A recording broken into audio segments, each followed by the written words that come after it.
ഇപ്പോൾ അതാ ഒരു നിവൃത്തിയുമില്ല എന്നായപ്പോൾ അവസാനമതാ മുസ്ലിയാരി എത്തിയ ഒരു ദുരവസ്ഥ എന്താണ്? ശ്രദ്ധിച്ചോളൂ മുസ്ലിമേ, ഒരൊറ്റ സംഭവവും സ്വഹീഹായ നിലയിൽ 4 ഇമാമുകളുടേത് ഉദ്ധരിക്കാൻ പേരോടിന് സാധിക്കുന്നില്ല.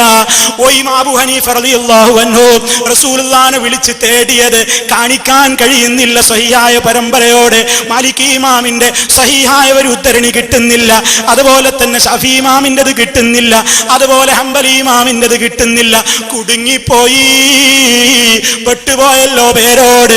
അപ്പോൾ പേരോട് ചെയ്ത ഒരു സൂത്രം എന്താണെന്നോ? ഇവരൊക്കെ ചെയ്ത തെളിവല്ലേ ഞാൻ ചോദിച്ചത്, അതിനെന്തെങ്കിലും ഒരു മറുപടി പറയാൻ ശ്രമിക്കണ്ടേ?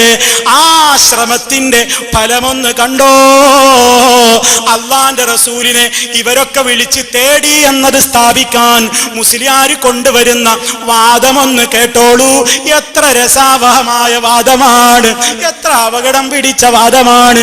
ഇമാമിങ്ങൾ തേടിയത് കാണിക്കാൻ സാധ്യമല്ലാതെ വന്നപ്പോ അതാ ദുർവ്യാഖ്യാനിച്ച് ഒപ്പിക്കാൻ നോക്കുന്നു.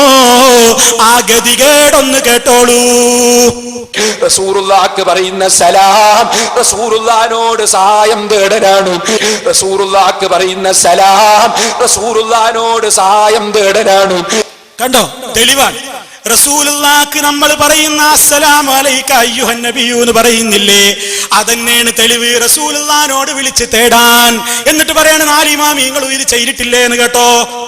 4 മദ്ഹബിന്റെ ഇമാമിങ്ങളും അസ്സലാമു അലൈക അയ്യുഹൻ നബിയു പറഞ്ഞിട്ടില്ലേ മൗലവി? 4 മദ്ഹബിന്റെ ഇമാമിങ്ങളും അസ്സലാമു അലൈക അയ്യുഹൻ നബിയു പറഞ്ഞിട്ടില്ലേ മൗലവി? കേട്ടോ എന്താ തെളിവിന്റെ കോലം? ഈ 4 മദ്ഹബിന്റെ ഈ 4 ഇമാമിങ്ങള് റസൂലുള്ളാഹിനെ വിളിച്ച് തേടിയത് കൊണ്ടുവരാൻ കഴിയൂല എന്ന് ഉറപ്പായി. പേരോട് സമ്മതിച്ചു. കാരണം അതുണ്ടെങ്കിൽ മൂപ്പർ ഇപ്പൊ ഇവിടെ പറയും ഇത് അവസാനത്തെ മരണത്തിൽ കിട്ടുന്ന പിടിവലിയ. അതുമില്ല എന്ന് ബോധ്യായി. അപ്പൊ അവസാനം എന്താണ്? റസൂൽ സല്ലല്ലാഹു അലൈഹി വസല്ലമിനോട് പറയുന്ന സലാം റസൂലുള്ളാഹിനോട് സഹായം തേടലാണ്.